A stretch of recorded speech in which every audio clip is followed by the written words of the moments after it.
Good morning, sir. Good morning, ma'am. My name is Aradhya. My partner Hindavi. We are studying in third grade in Din Public School. My project is electromagnetic train. We are making this project by using copper wires, AAA batteries, neodymium magnets. What is a battery? Battery is a device that stores chemical energy and converts it to electrical energy. What is a magnet?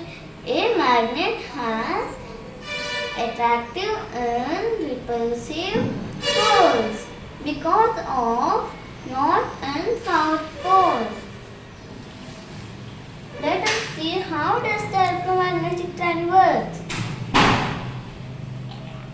When we place the battery which magnets are placed inside the coil, it produces electromagnetic energy. It moves inside the coil. As the current flows through the conductive copper wire, a magnetic field is created around the copper wire.